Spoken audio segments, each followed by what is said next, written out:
Harry Maguire, what's gone wrong with him, and should he start for Manchester United on the weekend against Newcastle? For more, we welcome in Shaka Hislop, Frank Leboeuf, and Stewart. Robson. Robbo, I'm going to start with you. Quite a fall from grace, and I'm not just talking about Maguire. I'm talking about you as well, because you've come on this program and said Harry Maguire is as good as, and I'm paraphrasing a little bit, Virgil van Dijk. How do we explain what's happened to Maguire recently? Well, when I saw him for Sheffield United, when I saw him for Leicester, when I was seeing him play for England, he was as good as anybody coming out with the ball. He looked to be a good defender. But as happens to every player that plays for long enough in the professional game, you have a bad time. And it's all started from his problems in Greece, when obviously whatever happened out there, it's caused him a problem. He's lost his confidence. And when you lose your confidence, you lose your ability to see passes. You lose that little spark where you don't react quite quickly enough. He looks slow now when he's turning. He looks slow when he's making runs because he's lacking confidence. He's thinking rather than reacting spontaneously. And now he's not seeing those passes. And everything that he gets wrong, he's being punished for. The sending off, he's given away goals. So at the moment, he's a player that is really struggling. And he's struggling badly because he's lost all his confidence for whatever reason. Right, Shaka, what do you think? Is this just a bad spell, or are we seeing maybe the limitations, the ceiling on Maguire's game? Listen, it very well could be what we see from Harry Maguire for quite some time. But the thing is, I'm with Stewie in that Harry Maguire is a very talented defender, and we've seen that in his everything we've seen from him up to this point. But also on the show yesterday, Frank and Stevie made very good points in that as a player playing with no confidence, sometimes you just have to go back to doing the basics. And Harry Maguire is doing everything but. He's trying to take responsibilities in areas that he really shouldn't. You look back to the 6-1 defeated Spurs and how he tried to impose himself in situations there that he really didn't. And I'm thinking about the goal where he headed the ball away from Shaw.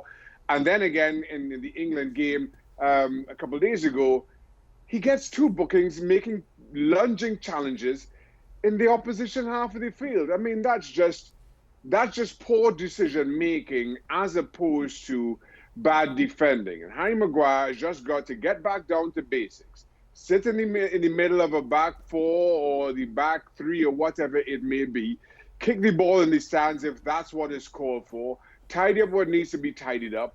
And try not to do anything special. And don't impose yourself, or don't try to impose yourself on the game in bailing yourself out of this quagmire that you found yourself in. But he's doing all the wrong things, and it's only getting deeper right now. Frank, I'm reminded of some comments from last season about Maguire from Rafael van der Vaart, who basically said, at any Sunday game, I can find 3 players who can do the exact same thing. Is it possible that Harry Maguire's just not that good? Well, I think what van der Vaart said is a lot extreme, I think. And you don't captain Manchester United without any qualities, without offering to the people who are going to hire you something special who make them think that you are right for the spot. Harry Maguire, as Robo said, showed real talent when he was playing for Leicester, and when he came with the national team and played the World Cup, I mean, he was very, very good. I think since last summer especially, he lost something. On holidays, something happened, and maybe he's not over it, and he has to deal with it. But since then, we don't see the same player more confident about his quality. He needs a lot of confidence in his game to make sure he's going to be good, because he's slow. Everybody can see that. He has a talent, but he's slow. He can be useful in headers, but when he has to tackle, and we saw that on the second yellow card, is sometimes just at the edge, but most of the time too late. So he has to work back on what works for him. And as Shaka just said, as we mentioned with Stevie yesterday, he has to go back to the basics. He has to work with Ole Gunnar Solskjaer, work with some people, who have confidence on him, and we can give him some trust back to work on his quality and not on his weaknesses. And maybe we're going to see Harry Maguire's back. I hear a lot of good, a lot of compliments, always followed by a but. The but in this case, Robbo, is that he's slow. Can you be slow and still a good center back, still a good center half at that level, at the level demanded of not just Manchester United, but their captain? I think when he's playing well, he isn't. He's not really slow. He's not got electric pace. I think at the moment, with lacking confidence, and I said it earlier on, you lose that awareness, that spontaneity. You start to think about what you're doing, and it takes you a yard to get into your stride. And that's what's happened to Harry Maguire. He's not the quickest player in the world, but I don't think he's the slowest either. I think he can be a top-class player once again. It's just he's lost that confidence, and he needs backing off his manager. He needs backing off the players in the squad. And if the manager and the coach start doing some defensive work and getting them better organised, it makes it easier to play in a back four or a back three, whatever they want to play in. But when you're disorganised, as Manchester United look to be, it's hard for individual players to get their game right. I saw a lot of players over the years didn't have anywhere near as much talent as Harry Maguire, but because they were in an organised back four, look good players. Frank, go on. Yes. You can be slow, but compensate with, anticipation. I wasn't the fastest player in the world from far, but the anticipation was crucial. On top of it, with the national team, he plays a little bit on the left side when they play a three at the back, which is completely not his position.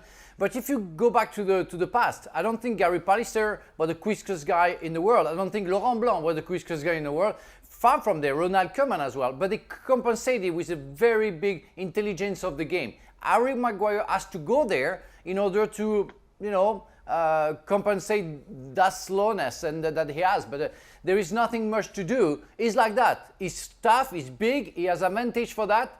But of course, there is problems because you're too big and too strong. One more thing quickly on Harry Maguire. On yesterday's show, Frank said it would kill him if he got benched. I know we're saying he needs confidence, Shaka. What would you do in this situation? You're the goalie. You know what it's like to play behind a shaky center half. Would you want him starting in front of you? Listen, if I'm Ole Gunnar Solskjaer or Gareth Southgate for that matter, I continue to play him. And I tell him exactly as we've all been saying so far. Just do these simple things. Don't try to impose yourself on the game. And the challenge here to that is, and going back to your previous question about whether you can be a slow defender in the game today, absolutely yes. But you have to, the team has to play to that. And I say that because Ole Gunnar Solskjaer spends the kind of money that he does in Harry Maguire. And Manchester United, as a team, can't cater to somebody who isn't quick over the ground. They are so lacking in confidence as a back four, as a defensive unit, that they have to press high up the park. They have nobody who sits in front of the back four and offers any kind of protection. So in an effort to counter that, they press high up and as early as they possibly can. Once you play out of that pressure, players like Harry Maguire and his lack of speed right now gets exposed, and that's what you're seeing. So it's a double-edged sword here. Harry Maguire is making things worse for himself by imposing himself on situations that he really doesn't. And Ole Gunnar Solskjaer, certainly at club level, is not playing the kind of system I think that protects Maguire's deficiencies. And that high pressing only exposes them. Thanks so much for watching ESPN on YouTube. And for more sports highlights and analysis, be sure to download the ESPN app. And for premium content and live streaming, subscribe to ESPN Plus.